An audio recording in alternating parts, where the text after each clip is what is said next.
السلام علیکم. میں ڈاکٹر فرخندہ، ایسوسیٹ پروفیسر شعبہ اردو. میں نے اس سے پہلے ایم اے فائنل کے 9 پیپر کا ایک مضمون قصیدے کے اجزائے ترکیبی اور اس کی حیت کے بارے میں اظہار خیال کیا تھا. آج میں اس کے ارتقاء یعنی اردو میں قصیدے کے ارتقاء کے متعلق اظہار خیال کروں گی.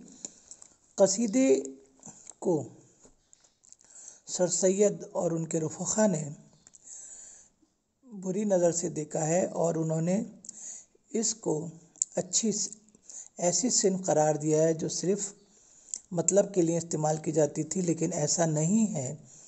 قصیدے کی شان و شوکت، قصیدے کے پرشکوہ مضمون اور عرب میں قصیدہ نگاری کی جب ارتقاء ہوئی تو اس کے اندر ایسے مضمون شامل کیے گئے اپنے اسلاف کی شان و شوکت کا بیان، اپنے عظیم سرمایہ کا بیان، عظیم تاریخ کا بیان. یہ ساری باتیں عرب میں قصیدہ نگاری کے ارتقاء میں اور اس کی مقبولیت میں ہمیں دیکھنے کو ملتی ہیں. لیکن جب ہم اردو میں دیکھتے ہیں تو یہ قصیدہ نگاری ہمیں سب سے پہلے ولی دکنی کے یہاں بہت اس کے یہاں نظر آتی ہے، لیکن اس کی وہ صنف اس طرح سے استعمال نہیں کیا گیا ہے اس فن کو جس طریقے سے استعمال ہونا چاہیے، اور ان کے ہاں وہی قدیم دکنی زبان استعمال کی گئی ہے. ولی دکنی کے ہاں وہی پرانی استعمال کی گئی ہے. زیادہ تر ان کے قصیدے جو ہیں یا تو اپنے پیر مرشد اور یا اپنے صوفی حضرات کی شان میں ہے، زیادہ تر نعت اور منقبت ہیں. جب ولی دکنی اپنا دیوان لے کر دہلی آئے، یا آپ سب کو معلوم ہی ہے کہ یہاں پر اس سے پہلے اردو کا اتنا رواج نہیں تھا، یعنی اردو زبان اتنی رائج نہیں تھی. لیکن جب ولی دکنی دہلی میں اپنا دیوان لے کر آئے تو اس زبان کی اہمیت واضح ہوئی اور اس میں بھی کلام کہا جانے لگا. دیوان ولی کے دہلی پہنچنے پر یہاں کے فارسی شعراء بھی اس زبان کی طرف متوجہ ہوئے، جسے ریختہ یا ہندوی کہا جاتا تھا. لیکن قصیدے کم کہے گئے.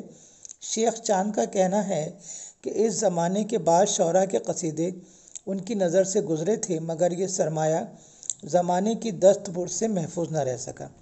حاتم کے چند قصیدے ان کے کلیات میں شامل ہیں، لیکن تاریخ ادب میں ان کی کوئی اہمیت نہیں ہے.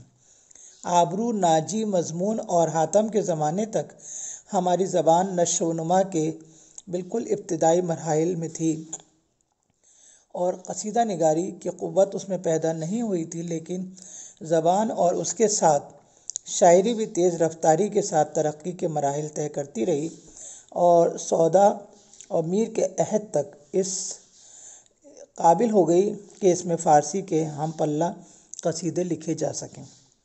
سودا کو زبان پر بہت قدرت حاصل تھی اور مشق نے جلدی ہی انہیں ایسا قادر الکلام شاعر بنا دیا کہ انہوں نے انوری اور خاقانی جیسے بلند پایہ شاعروں کے مورکہ آرا قصیدوں کے جواب میں قصیدے کہے، اور ناقدین کو اعتراف ہے کہ بعض مقامات پر وہ فارسی شاعروں کو پیچھے چھوڑ گئے، یعنی ان سے سبقت لے گئے. مشکل ردیف اور قافیے میں قصیدے کہہ کر انہوں نے اپنے قادر الکلامی کا ثبوت دیا. ان کے موضوعات میں بھی بہت وسعت ہے. انہوں نے تشبیب کے دائرے کو بہت وسیع کیا اور قصیدوں میں اپنے زمانے کے حالات کا ذکر بھی کیا. ان کے قصیدوں کی اہم خصوصیات ہیں خیال کی بلندی، فنکارانہ پختگی، زبان و بیان کی گھن گرج اور معنی آفرینی. سودا کے معاصرین میں میر تقی میر، قائم چاند پوری، قمر الدین ظہور اور نوا نے بھی قصیدے کہے، مگر سودا کے سامنے ان کا چراغ نہ جل سکا. اردو شاعری میں میر کا درجہ بہت بلند ہے، مگر غمگینی ان کی طبیعت پر اس طرح چھائی ہوئی ہے کہ قصیدہ کہتے ہیں تو معلوم ہوتا ہے مرثیہ کہہ رہے ہیں. قصیدہ نگاری کے لیے مزاج کی شگفتگی بہت ضروری ہے اور وہ میر کے ہاں ناپید ہے، کیونکہ ان کی پوری شاعری سوز و گداز کی شاعری کہلاتی ہے. اس دور کے قصیدہ نگار صرف ایک ہیں، سودا اور قصیدہ گوئی میں لاثانی۔ اس دور کے بعد انشا، موسفی اور جرات کا عہد شروع ہوتا ہے۔ اس دور میں انشا اور موسفی کے قصیدے ایسے ہیں جنہیں نظر انداز نہیں کیا جا سکتا۔ انشا بے پناہ صلاحیتوں کے مالک تھے، طباعی ذہانت، زباندانی، شگفتہ مزاجی اور بے باکی میں ان کا کوئی ثانی نہ تھا، مگر سنجیدگی ان میں نام کو نہ تھی۔ جس صنف سخن کی سرپرستی کرتے اسے آسمان کی بلندیوں تک پہنچا سکتے تھے، مگر ان کے بارے میں ٹھیک ہی کہا گیا ہے کہ کسی صنف کی طرف سنجیدگی سے توجہ نہ کر سکے۔ قصیدہ گوئی کے لیے جتنی خصوصیات درکار ہیں وہ ان سب سے بہراور تھے، مگر یہ سب رائے گاں گئیں۔ اس کا بقیہ حصہ ہم اگلے لیکچر میں پیش کریں گے۔ اللہ حافظ۔